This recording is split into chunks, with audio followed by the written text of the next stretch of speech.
The dairy, an iconic piece of Kiwiana, once the hub of community life, home of the lolly mixture and hokey pokey ice cream. They were also home to new migrant families struggling to be accepted in a new land. Our love for the dairy is based in nostalgia. So what does the future hold for this New Zealand institution?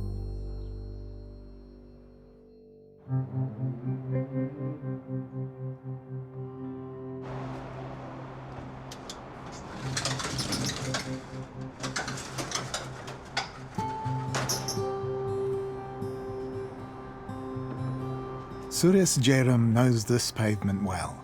He grew up out the back of 141 Ponsonby Road in Auckland, and his family have been involved with this dairy for over 100 years. Ponsonby Road in the old days was a slower pace.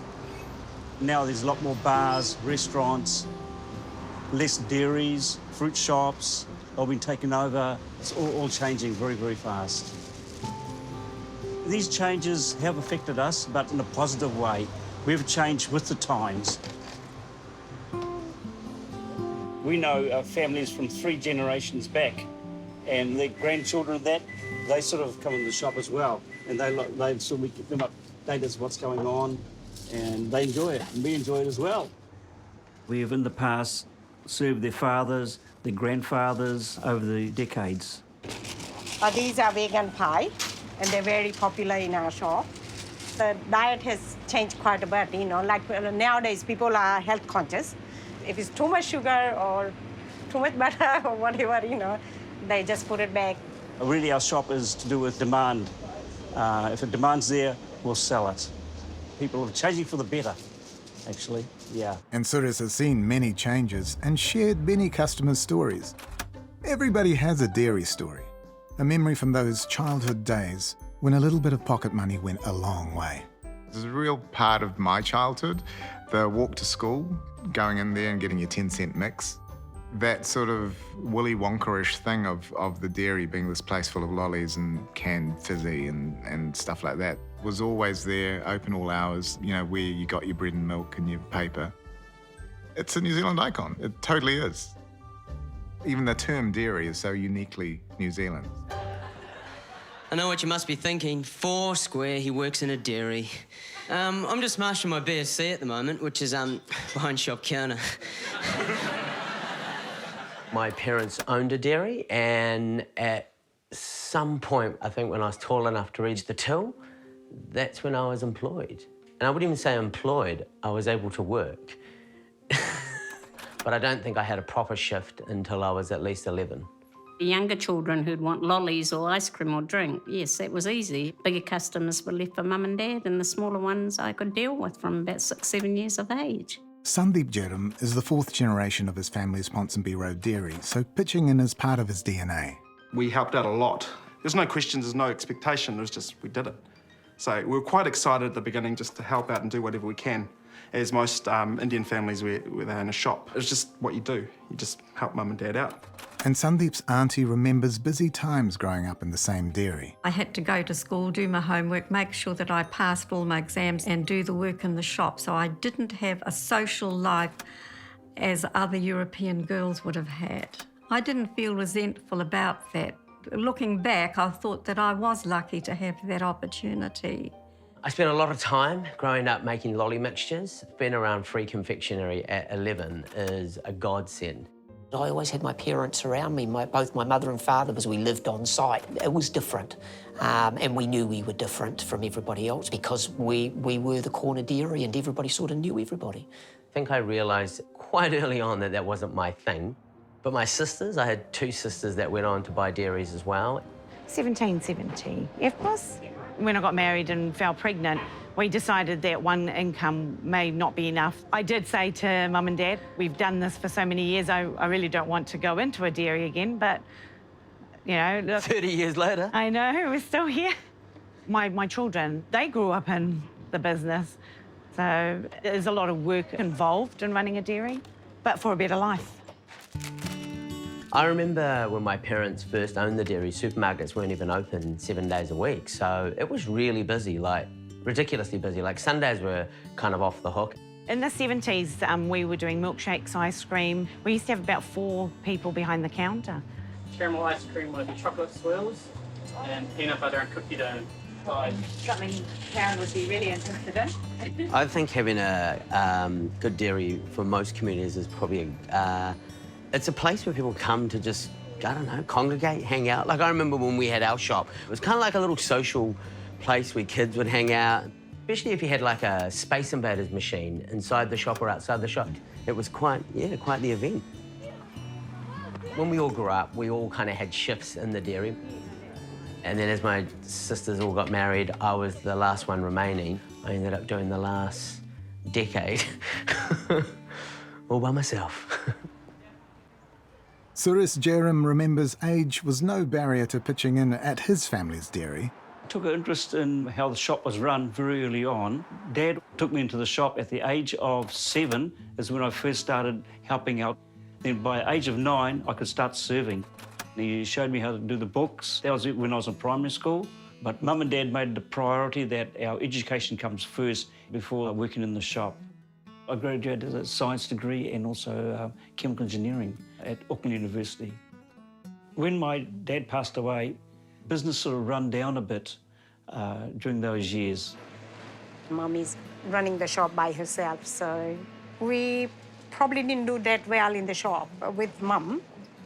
Suris was made redundant, so what we did is we renovated the whole shop from scratch. With Mum at her age, I told Mum that we'll see just how it goes. 6 weeks later, we opened it, and after that, it just took off. It took my wife, is that we'll run the shop the way how I was brought up in the shop, and we'll bring our children up the same way.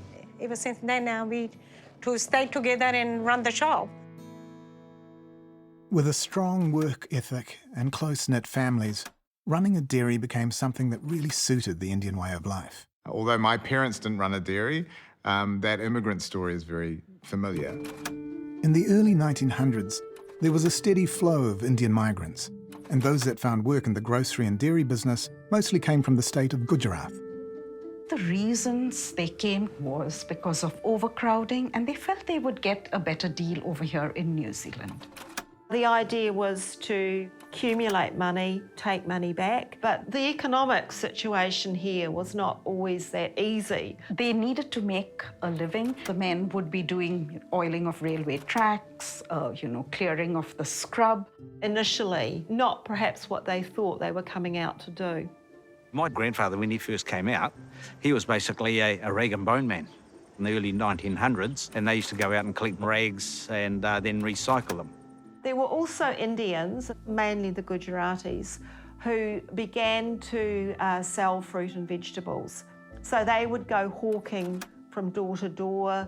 From that, they started to lease little shops. We don't know exactly when Granddad took over the shop here, but he arrived in New Zealand on 26 April 1915. That was the day after our troops landed at Gallipoli.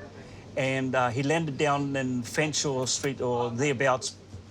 He walked up to Ponce Road. He found a place to live and a job here at 141. And he started off as a general hand, filling the grocery shop up with stock.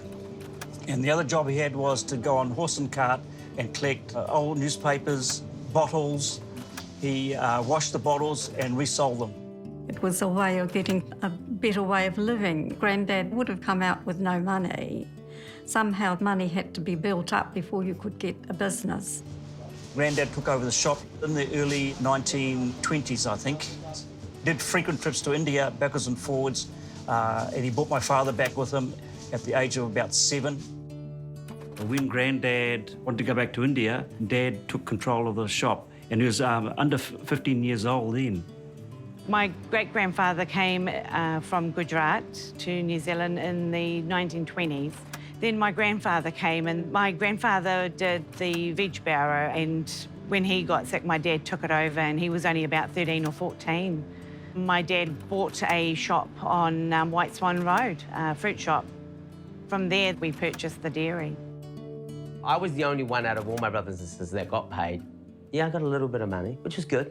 And with that money, I was definitely not saving up to buy a dairy, let's just say that.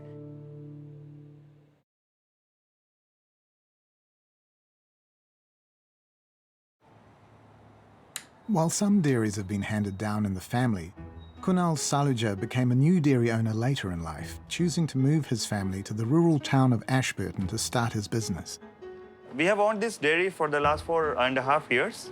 This dairy is in place for the last 40 years over here now. And a lot of proud previous owners have been coming and talking to us. So it was a responsibility to go a step ahead, build up on their privilege. So it's good. It is very important to put the right pegs in right holes. I'm a kind of a perfectionist. Doing my job properly, it makes me happy. You know? What looks good sells good. I want to do everything right. Keep the customers happy as well as keep the family happy as well. When they are happy, I'm happy. In other words, making people happy makes me happy. I've grown up in a very small town in India. When I came to New Zealand, I came as an international student for my higher studies. I was quite ambitious. I wanted to work for a private company in the corporate sector, thinking about that thing in mind only. But one of my very close friends, he offered me to join as a partner in the first dairy shop. And I switched on my corporate jobs to the dairy shop business. That was the whole turning point of my life. It is not by chance, it's by a choice for me. So I'm happy with that. Ironically, for some people, the dairy owner is seen as someone who's quite wealthy, who's making money off you because they're charging higher prices than at a supermarket, and therefore there's that kind of resentment that happens. And then there's just good old-fashioned racism where you're a person that's different. There have been some isolated incidents that have happened to the stores. Even while walking down the street also, sometimes it has happened to us. This makes us feel that we are the second-class citizens, even though we are contributing as much as any other Kiwi. People blame them for, it's the old migrant story, taking other people's jobs and not belonging here, which is stupid. After World War I, when the soldiers came back from overseas, it was a period of high unemployment. There was quite a lot of xenophobia and racism. They found that the Indians were doing much better than when they left, buying up the land, and they said, this is not why we fought the war. And so the White New Zealand League was started, and they felt that New Zealand should remain a white country. The White New Zealand League wanted to have Indian immigration stopped, but they also wanted Indians to be repatriated to India. It centred on Pukekohe, although there was a lot of support for the League in other parts of New Zealand. There started to be also concerns about intermarriage. Some Indians were accused of liaisons with Pākehā. Like a lot of these kinds of movements, it became quite hysterical. For many, many years, they weren't allowed into the public baths. They were restricted from certain areas in the cinema and many other ways as well. I came out in 1947. I suffered directly. I went to the barber shop once in Pukekohe here, and they said, no, we don't cut your hair here. A lot of that hostility was also, it was based around a fear of economic competition. Indians travelled here on British passports, so they were British subjects, and British subjects were allowed to buy shops. And a number of the competitors happened to be white people, so they weren't pleased about that. And they said, why should the Indians be doing this? But people were a product of their times. My father took over the shop in February 1928. In those days, the shop was a different layout. Veggies on one side, fruit on the other side, with a counter. The shop had its own character. It's got an old sign up there, keep fit sign, ounces and pounds scale. The Remington, big, huge cash register in pound shillings and pence. Everything was spotless. Even the apples were wiped with a cloth. Yeah. When my father took over the shop, it was during the Depression. And things were very hard. He said people didn't have any money. But the one thing that was fortunate, the government introduced family allowance, in which the mothers got money to spend on food. It was 2 shillings, I think, and that helped a lot. The term dairy emerged in the early 1900s. Shops known as dairy produce sellers were the only ones allowed to sell milk, cream, butter and cheese, and were the first to be allowed to open on Sunday. Then, during the Depression, some cash-strapped Kiwis converted their houses into shops, and Indian migrants were expanding their fruit and vegetable stores to sell other groceries. These shops became known as the dairy. Dad was a very positive person, and he was a person who wanted to get ahead and establish himself. So he worked very hard in the shop. Virtually, it would have been 7 days a week work, really, even when the shop is closed. Hey, Judy, how are you? The hardest thing is juggling between the work and life balance. Thank you very much. Thank you, and you have a good day. So your family is equally important, but we have long hours that we sometimes can't go to kids' school functions, all those kind of stuff. Our store opens for around 110 hours a week. I work at least 80 hours a week. What is a weekend? I don't know that. Never heard of a word called weekend. We have to cherish every hour, every time we spend with the family and make most of it. How was your first day at school today? Good? Play with my friends, Yes. with my new friends. And where's your big brother? Road patrol. He's on road patrol. Oh, okay. The arrival of World War II brought rationing to the country and a whole new role for the community dairy. Dairy owners were required to police the ration books, as everyone was learning to do without and do their bit. Under the emergency powers, Dad's veggie truck, they took it off him to use it as a fire truck at the Ponsonby Fire Station up the road, and the provision was that he could use it to bring fruit and veggies, but always park it there. They also paid Dad penny a mile for using it. 14 firemen would fit in it. After the war, a growing economy and labour shortage led the government to introduce a more relaxed immigration policy, and we opened our doors to new citizens. The early immigrants tended to be mostly almost all men. There was never really an intention to stay permanently. Their families remained in India. But very quickly, once they began to acquire property, they started to settle here more permanently. New Zealand government implemented immigration policies that encouraged Indians to bring their families out. After World War II, you get a much bigger number of women coming out. Dad's first marriage, his first wife passed away, and my mother came out to New Zealand in July 1950 and settled down in the shop. I come along in 1951, yeah. I was born in India and I grew up in India. We came in 1975 and I think I was 13 or 14. We landed in Wellington. There was 7 of us. It was winter time, mind you.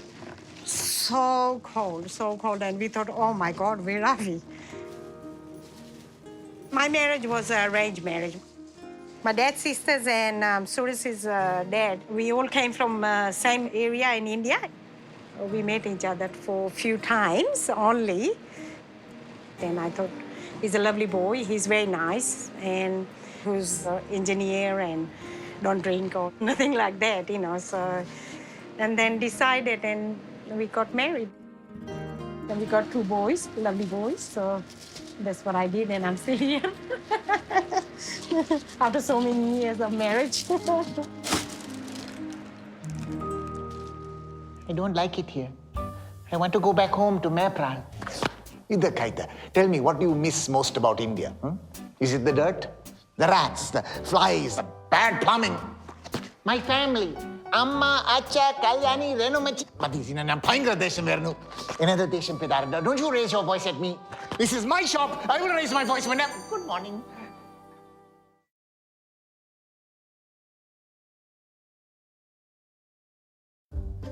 It took a few years for our economy to recover from the hardships of World War II.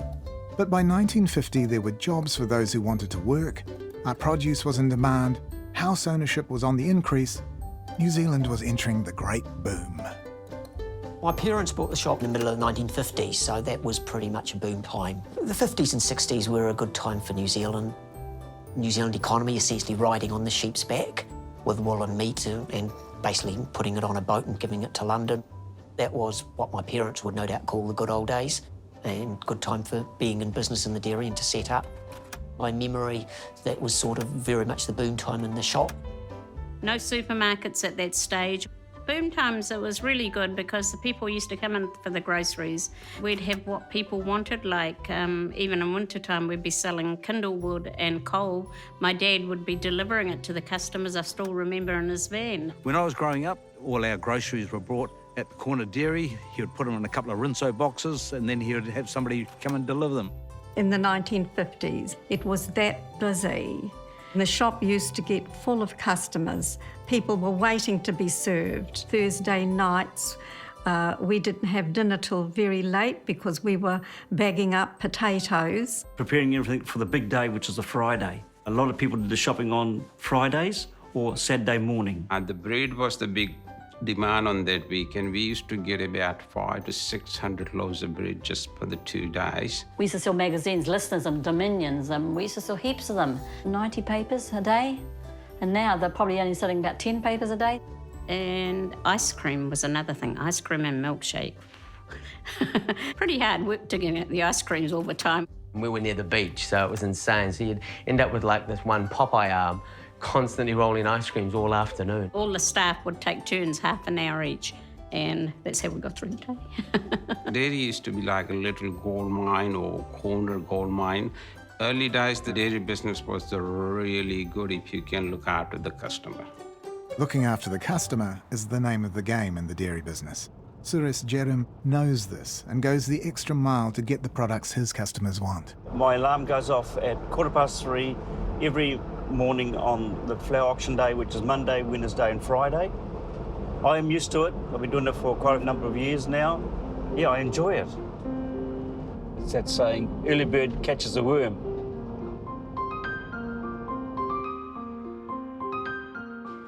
Suresh has been coming here for such a long time. He knows the best growers and who produces the best quality blooms. I'm looking at the range of flowers, what's appealing, what will sell in the shop. I buy that if I can. Started selling flowers over 20 years ago when I took over the shop from Mum. It was a challenge. I've never done it before, but I took it on and it seemed to work for us.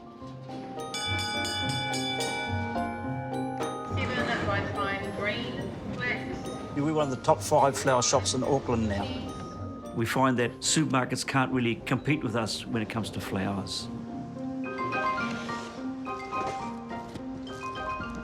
I'm happy with what I got. It's a good selection, and it just complements what we've got there, so it's good. You can get all the price tickets written out. Always on, full on. Since he's come home, I like to make a porridge straight away. So that's his simple old-fashioned breakfast, okay? And this here is tea masala, fresh ginger in there. Keeps your cold away anyway. Just once first thing in the morning. Normally what he does when I make his breakfast, he put the list on for the flowers for us, what price we mean to be selling at. And I always have to shout him, come and have your breakfast, getting cold. So sometimes it takes a while. Being a perfectionist comes from my father. Everything he did was had to be at a certain standard. So I've been sort of trained that sort of way to keep the standard up. We keep to a certain schedule, a certain discipline. Otherwise, we'd be in 6s or 7s. With many dairies being intergenerational, managing a business was something Shada Patel learned from her parents. She and husband Ash ran the Bay Road Dairy in Kilburnie for 35 years. My dad came out as a 12-year-old with his father. He had his 2 other sons who were already in New Zealand. They were working on the fruit round. Even as a child, I used to help him in his fruit shop, so we've always had that in our blood. We'd only been married 3 years before we bought the dairy. My husband was passing the dairy, probably in the bus, and he saw the dairy was up for sale. There was a milk bar when we bought it. Gradually, we got rid of the milk bar side of things, and we pulled that out. Then we put groceries into it. Hey, you still got our name on top of in front of the shop. Yeah, you just leave it like that. Old people is very good people, so I have to leave it like that. Some of the seasonal stuff we were selling in the shop at the time was Easter eggs. It was really good. Our shop was loaded with Easter eggs, and that sort of went with the supermarkets coming in. Fireworks. My husband imported fireworks. That was really a booming trade. Firecrackers started coming in before Labour weekend in big tea chests from China. And literally we spent all Labour weekend packing firecrackers into bags. And we did that all weekend. Our hands were full of gunpowder. And it was all hands on deck. Yeah, So... yeah, for 10 days. There was a big lead up and no one really sold firecrackers. The warehouse wasn't around and it was a huge time for dairy owners to make a little bit of extra cash. Look at the lollies. Too many lollies, yeah. Yeah. But what are you going to do when you have the sugar tax? Big problem, little bit. While the 50s and 60s had been a boom time for the dairy owner, the country was about to enter a period of economic and social change.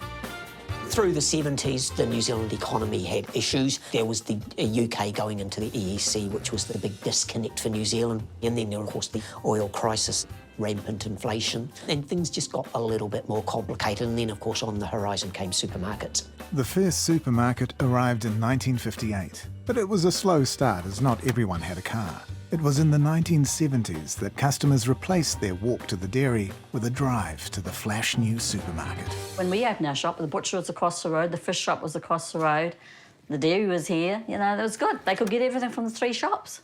But now they just go to the one big shop and do their one big shop. In the 1970s, a food town opened up in Williamson Avenue, and that started affecting us.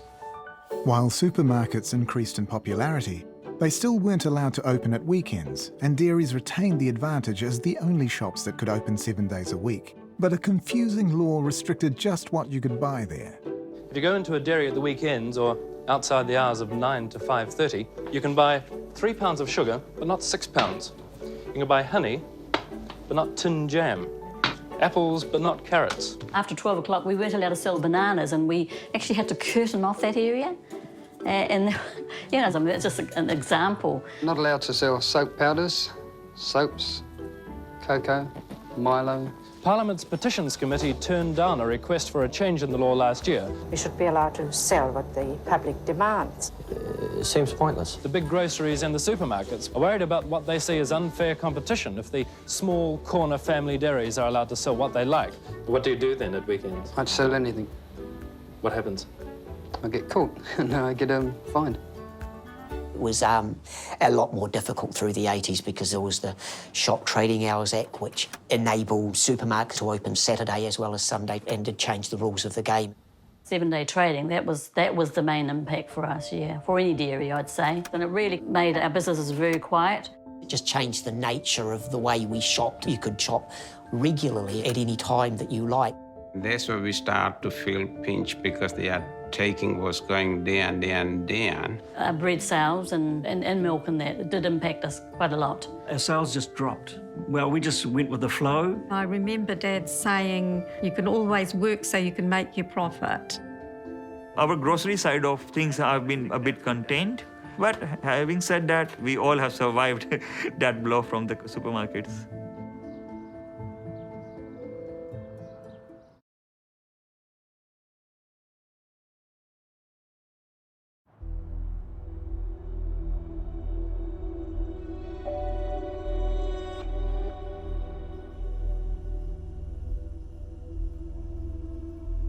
With the growth of supermarkets and a tightening economy, it was not only getting more difficult to run a dairy, it was about to become more dangerous.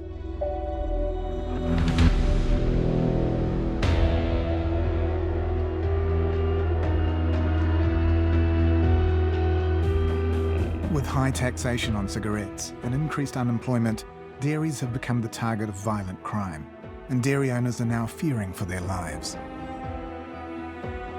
A new spate of brutal dairy robberies has shop owners pleading for help. They say their attackers are so desperate to get cigarettes, they're resorting to using machetes and hammers.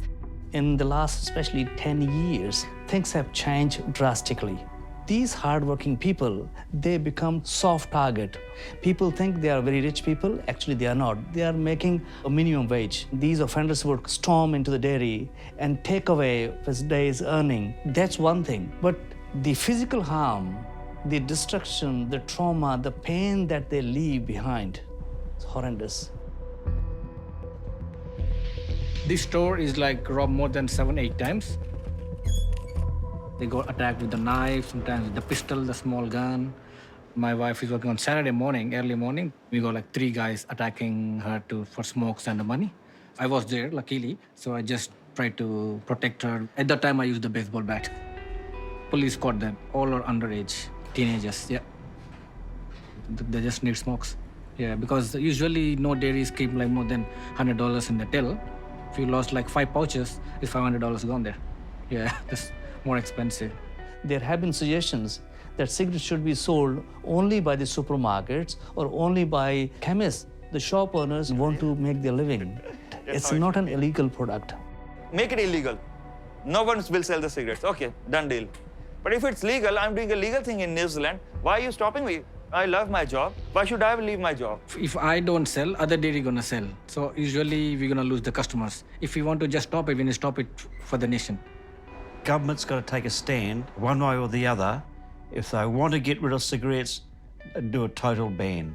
And the sooner they do that, the better. But they won't do that because No. they make a lot of money out of it. They don't care. We getting killed or we getting injured because people come and rob it just for that now. A lot of people got beaten up quite badly for the cigarette. The thing that saddens me is that Mum and Dad had put a cage up for protection. But when we were growing up, that wasn't even a thought. These days, dairy owners don't just get robbed, they get beaten and hurt. It's just nasty. It's always in the back of my mind, I hope Mum and Dad are okay. Some of the dairy owners, they have been stabbed. A few of them, they have lost lives as well. Each and every dairy owner that I know is living in fear. This profession for them is becoming life-threatening every day. Zina, do you know how much we made today? $4.10 an hour. That thief probably stole 6 hours from us. Why us? Why not Countdown or Big Fresh or New World? New World. That's what I thought this country would be. That's why I brought you and Apu here. But today, I was running down the street like a fool, chasing 6 hours of my life. And 6 hours of my life turned around and insulted me before it disappeared forever. This is the new world I brought you to. Why did you marry me, Zina? Because my parents told me to. So what can be done about this violent crime wave? And is there anything dairy owners can do to protect themselves? In the last year, Counties Manukau Police have run a crime prevention initiative for small business owners, Operation Dukan. Most of them wanted fog cannons, panic alarms. That's what we're trying to encourage. A lot of retailers have started listening to the crime prevention advice that we are giving. With most offenders that we come across, they're very opportunistic. If we make that a little bit too hard for them, they don't tend to target those stores. The team make regular visits to at-risk dairies to discuss security and increase the owner's ability to stay safe. I see you've got a very good layout, but one thing I want to know about is fog cannon. Yeah, haven't been used yet, so hopefully, yes, nothing happens. God forbid, you don't have to use it. Well, if anything happens, you press this, and then the smoke comes out. Fog cannons have proved a useful tool. Burglars can't take what they can't see, and the dairy owner has an opportunity to escape. With cigarettes being such a valuable commodity, one dairy owner is trialling a new dispensing machine that will help eliminate cigarette theft. Hello, brother. So we have to press some ports here. Okay. And they have to pay first, and the cigarettes can drop. The dispensers comes out here. What? That's pretty neat. Easy and safe. Do you have access to the contents in there? No, we're not allowed. Okay, so you can't open it? Yeah, it's we just can't. We can't. People who have installed it, they can. Yeah. It can't be easily broken into. It's very nice. While a machine can look after the dispensing of cigarettes, everything else about running a dairy is still a hands-on experience. They work hard from the morning to evening. You know, some people are like that. They will be doing always something. Some people don't have any idea what we involve to have the dairy running. No idea whatsoever, you know. I'm just standing there serving, and that's that. They don't look at what's behind the curtain, you know. Since we've got a pie warmer, we've got to record temperatures, 8:30 in the morning, we take our first reading, and every 2 hours in between, we've got to record those temperatures, and it's got to be above 60 degrees. We've got to do the milk fridge, record that, the milk truck delivery, that's got to be below 5 degrees. Now, on the cleaning side, that's quite involved. We have to keep records. Environmental health lab people come in and they check all this. Fridges to clean, fans to clean. Every shelf we've got, when it was cleaned, what was cleaned. 15% of the time is serving customers. The rest is cleaning, cleaning, cleaning. The other parts is that the GST, which is done every 2 monthly, and we get that put through the system. There's a lot. You've got your ordering to do, and there'll be about 130 hours a week we do. And we open the shop up at 6:30 every day, 7 days a week. My oldest son, I said, when are you gonna retire, Dad? Can you sit down and thought about it? He goes, yeah, I thought about it. But my son knows he hasn't thought about it at all, We only think about that, oh, there's this much work still to be done, it's got to be done the next day, and we just continue, and we just leave it like that. I don't want him working hard like we're doing right now. Just take it, chill out, and take it easy, But right now, we do not manage to do that, and I'm a wee bit angry at my hubby. He's a little bit stubborn. What do you do when you are angry? I throw things. And I kick things out. Everybody get away from me. It's now 66, 67, 68, 69, 70. Many of the dairies tend to be generational because you learnt the skills and it was appropriate to follow in the footsteps of your parents and grandparents. As the younger members of the family grew up, they just migrated into the family business. Dairies were an opportunity for them. Dairies back in the day made quite a bit of money, so that's why Indian people were into it. It could support a whole family. For my parents' generation, that was the option to get on board, to buy into a shop, and that would sort of set you up. We did offer the children the dairy, and they said no. They were just married, so they could have put a few years into it.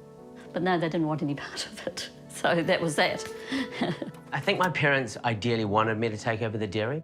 Out of duty, I kept doing it for as long as I could, and I was there till I was about 28 almost, and then I clocked out. And I think in this day and age, it's definitely changed. The people that own shops today definitely do not want their children to follow in those footsteps. They want them to be educated, do whatever they want to pursue.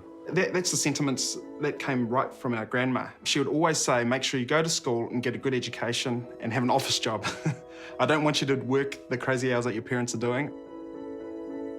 My great-grandfather had the shop. My grandfather had the shop. My grandmother owned the shop. My dad had the shop. And that's where it's going to end. I have no plans to take over the shop or work in the shop anymore. I don't think I would be able to do what Mum and Dad have done. They worked their whole lives really hard to get us to where we are today. Yeah, it's just amazing what they did. I'm very grateful. I don't have the right words for it.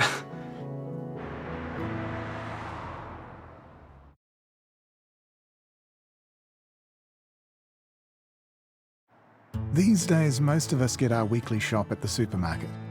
So does the dairy still occupy the same place in our lives? And will it still be there in the future? Hello, how are you? Hello. She's getting big. Yeah, she's big. What the dairies do better than the supermarket is their personal service.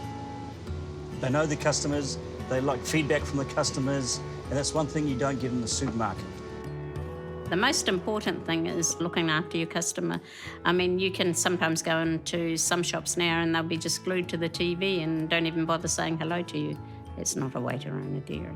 You had contact and you had friendship with your customers, and most of them were friends with us. The customers are good, yeah, they were good, yeah. And that's all I miss in the dairy. I just miss the people. Yeah. We have one lady called Mrs. Johns, and she was a customer of ours when Granddad first started in the shop in 1916, right up to 2003 7, I think it was. And it's so nice to see, like, their children is grown up and they married, you know, and they got kids. I used to say, I remember when your mom used to carry you in a tummy, you know. I remember him when he was this young little boy. So it's good to know that people are still around and they come around and, you know, say hi to us. Thank you very much. Okay, lovely. Have a good evening. Bye.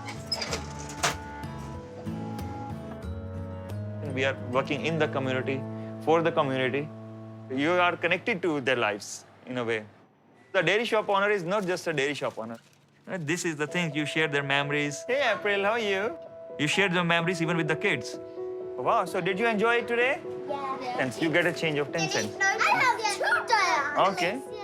While you make them ice creams, 10 years, 20 years down the line, same kids will say, oh, there was a dairy shop owner who used to make nice ice creams for us. Big decision. Being a part of their memories for a long time to come. How beautiful is that? Can I have a bag? You can have a bag. Let me finish with Ali. That's what I like about my job. There you go. Have a good day. And you have a good day too. Take care. Gopal's Dairy, a lot of the housing was state housing, so people got paid once a fortnight. So if people didn't have bread or milk or, you know, certain items, we used to have books, little books for everyone and all their different names, and you'd write it down. And they'll say, look, fix me up next time. Then you don't get that in a supermarket at all. Similarly, I know my parents ran a Christmas club. It was very much at that individual level. I suppose in earlier times there was that element of community. Even on our picnics, but 26th of January, the whole community go for a picnic, and Dad would turn up later with his ice blocks and that for the kids after he's closed the shop. So things like that, yeah.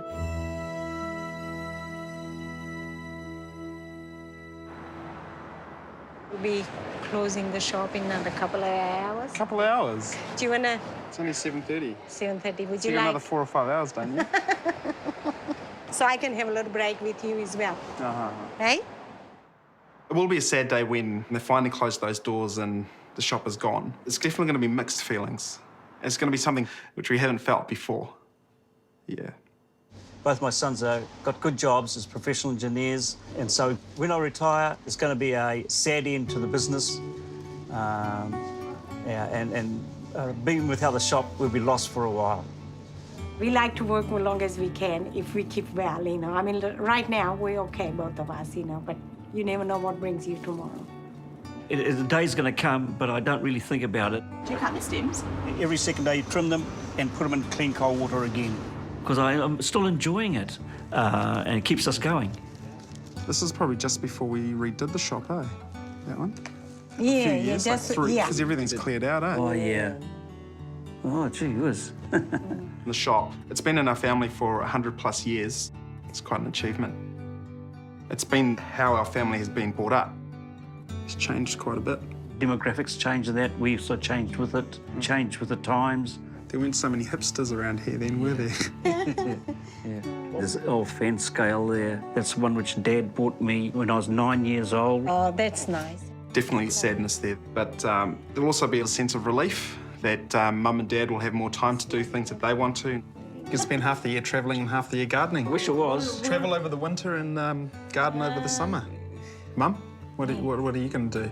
You can go and work a countdown or something. Excuse me? Looking ahead, it's difficult to see the dairy business surviving in its current form or its current mode, but something will survive. We might not even call it a dairy. There will always be, I suppose, something on the corner. Yeah, dairies have always had to evolve with the times, but suburban dairy is very hard. There are shops closing down all the time, and they are struggling. I absolutely think the dairy will survive. It's survived so much already. They have been part and parcel of a New Zealand life, over the decades. It can't continue as it currently is, but I'm reasonably optimistic that it can evolve into something different, as it has over the past 50 or so years. There's something about the nature of the entrepreneurial spirit. As long as you have that and that personal connection, I think they'll continue. Surely there would be some dairies around. Yeah. I believe in that. It will be very different for the next generation. It already is. If my grandson ever asked me what a dairy was, I'd say For a lot of people, it was a necessity to get their milk and bread. It's just a place where good, honest Kiwis used to work for a better life. But for me, it was home. Yeah.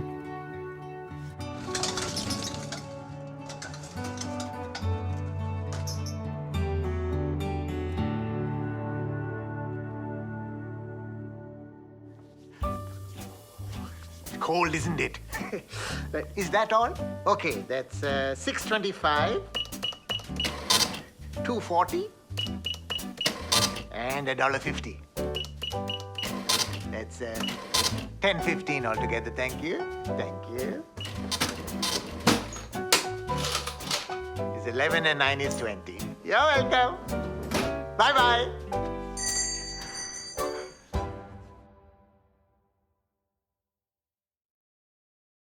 Supporting local content so you can see more of New Zealand on air.